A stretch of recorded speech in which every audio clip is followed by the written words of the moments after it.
Pendidikan Agama Islam kelas 5 bab 4 indahnya saling menghargai bersama Ustazah Ningsih. Assalamualaikum warahmatullahi wabarakatuh. Hai anak-anak semua, mari kita awali pembelajaran hari ini dengan membaca Bismillahirrahmanirrahim. Sebelum memulai pembelajaran, yuk siapkan amunisinya, buku tulis, buku paket, dan alat tulis. Apa ya tujuan pembelajaran hari ini? Tujuannya adalah mengetahui makna saling menghargai, mengetahui manfaat saling menghargai, dan mengaplikasikan sikap saling menghargai dalam kehidupan sehari-hari.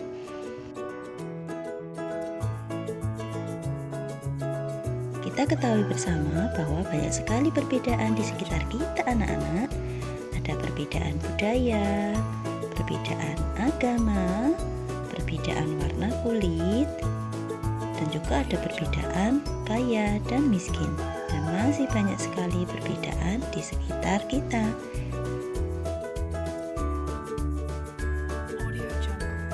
Sebenarnya apa ya makna saling menghargai? Anak-anak ada yang tahu tidak ya? Yuk perhatikan penjelasan berikut ini. Saling menghargai adalah sikap toleransi antar umat manusia, menerima perbedaan antara setiap manusia sebagai hal yang wajar dan tidak melanggar hak asasi manusia lainnya. Saling menghargai termasuk perilaku terpuji atau akhlak mahmudah. Anak-anak tahu tidak apa ya landasan hukum dari Al-Quran dan hadis tentang sikap saling menghargai? Perhatikan ya. Landasan yang pertama ada dalam sebuah hadis yang diriwayatkan oleh Muslim yang berbunyi, "Man kana yu'minu billahi wal yaumil akhir falyukrim jarah." Artinya, barang siapa yang beriman kepada Allah dan hari akhir, maka hendaklah ia menghormati tetangganya. Di situ ada poin menghormati, atau kata lainnya adalah menghargai. Landasan yang kedua ada dalam sebuah hadis yang diriwayatkan oleh At-Tirmizi yang berbunyi, "Laisa minna man lam yarhamu saghirona wa lam yuwaqqir kabirona." Yang artinya, bukan dari golongan kami, umat Islam, orang yang tidak menyayangi yang muda dan tidak menghormati yang lebih tua. Di situ juga ada kata menghormati, artinya juga menghargai orang lain. Yang di sini dimaksud adalah menghargai orang yang lebih tua. Landasan yang ketiga ada dalam surat Al-Kafirun ayat 1-6. Arti dari terjemahan surat Al-Kafirun yaitu, katakanlah, hai orang-orang kafir, aku tidak akan menyembah apa yang kamu sembah, dan kamu bukan penyembah Tuhan yang aku sembah, dan aku tidak pernah menjadi penyembah apa yang kamu sembah, dan kamu tidak pernah pula menjadi penyembah Tuhan yang aku sembah. Untukmu agamamu, dan untukkulah agamaku. Berada dalam surat Al-Hujurat ayat 13. Arti surat Al-Hujurat ayat 13 yaitu, hai manusia, sesungguhnya kami menciptakan kamu dari seorang laki-laki dan seorang perempuan, dan menjadikan kamu berbangsa-bangsa dan bersuku-suku, supaya kamu saling kenal mengenal. Sesungguhnya orang yang paling mulia di antara kamu di sisi Allah ialah orang yang paling takwa di antara kamu. Sesungguhnya Allah Maha Mengetahui lagi Maha Mengenal. Maknanya, kalau kita tidak saling mengenal, maka tidak akan timbul rasa saling menghargai. Kalau kita sudah saling mengenal, kita akan saling menghargai salah satu. Maknanya, jadi kita akan saling menghargai orang lain kalau kita sudah saling kenal mengenal sukunya, mengenal bangsanya, mengenal wataknya, dan lain sebagainya. Pembahasan berikutnya, bagaimana ya anak-anak cara menghargai orang lain? Cara menghargai orang lain bisa dilakukan dengan cara 1. Mengerti perilaku manusia pada umumnya. 2. Menjadi orang lain. 3. Teruslah berpikir positif kepada orang lain. 4. Menjaga ucapan. Yang terakhir adalah selalu tersenyum kepada orang lain. Anak-anak, tahu tidak mengapa kita harus saling menghargai? Ada yang tahu? Jika belum, perhatikan penjelasan berikutnya. Kita harus saling menghargai karena 1. Kita saling membutuhkan. Yang kedua, saling menguntungkan. Yang ketiga, saling mengisi. Dan yang terakhir, karena kita saling menguatkan satu dengan yang lainnya. Kalau kita ingin menghargai orang lain, hal-hal apa saja ya yang bisa kita lakukan? Salah satu contohnya adalah hal yang kita lakukan untuk menghargai pendapat orang lain. Apa saja ya kira-kira? Saat bermusyawarah, ada beberapa hal yang bisa kita lakukan untuk menghargai orang lain. 1. Ya kita harus menghormati orang lain. Yang kedua, mendengarkan pendapat orang lain meskipun berbeda. Ketiga, kita harus rendah hati. Yang keempat, mau berdiskusi bersama teman-teman.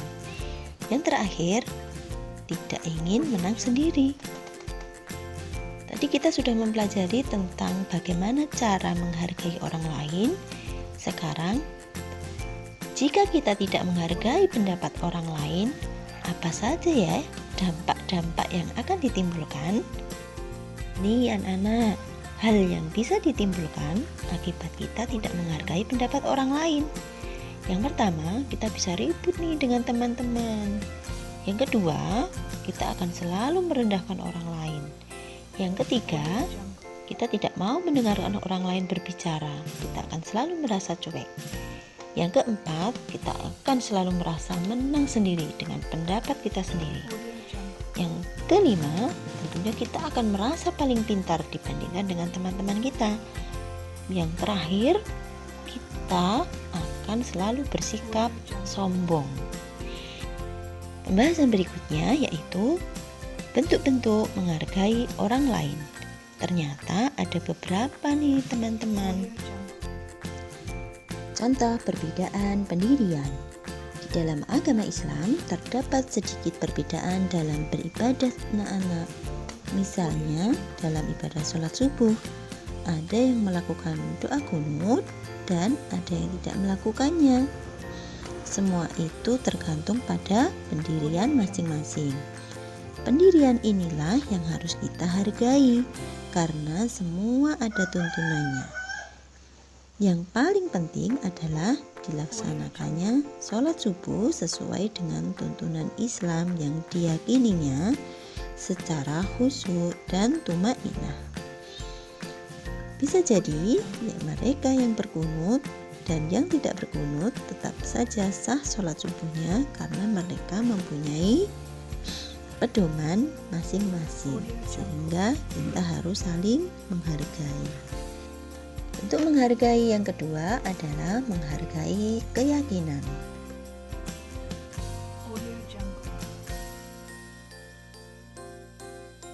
Menghargai keyakinan yang dimaksud di sini adalah bahwa di negara Indonesia terdiri dari beberapa agama. Ada agama Islam, Kristen, Katolik, Hindu, Buddha, dan Konghucu. Itu adalah keyakinan yang berbeda-beda dan kita harus saling menghargai. Bagaimana contohnya? Pada saat kita bermain dengan teman kita yang beragama Nasrani, kemudian teman kita itu akan melaksanakan ibadah. ya kita harus menghargainya, mengizinkannya untuk melaksanakan ibadah sesuai dengan keyakinannya masing-masing. Dan kita tidak boleh mengolok-oloknya ataupun menjelek-jelekannya. Bentuk saling menghargai yang ketiga adalah menghargai pendapat orang lain.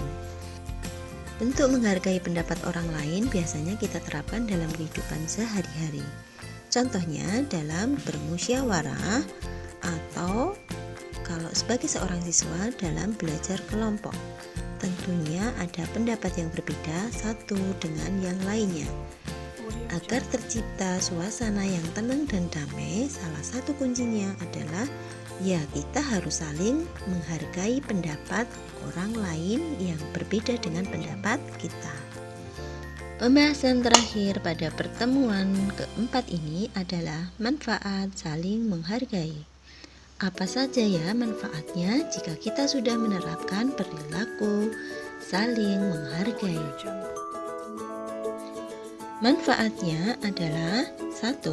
Orang lain akan merasa disayangi dan dihormati keberadaannya. Yang kedua, kita akan memiliki banyak teman. 3. Kita juga akan dihargai orang lain. Yang keempat, kehidupan menjadi tentram, damai karena tidak banyak musuh. Yang kelima, kita tidak akan malu apabila meminta bantuan orang lain. Yang keenam, tentunya kita akan mendapat pahala dari Allah Subhanahu wa Ta'ala.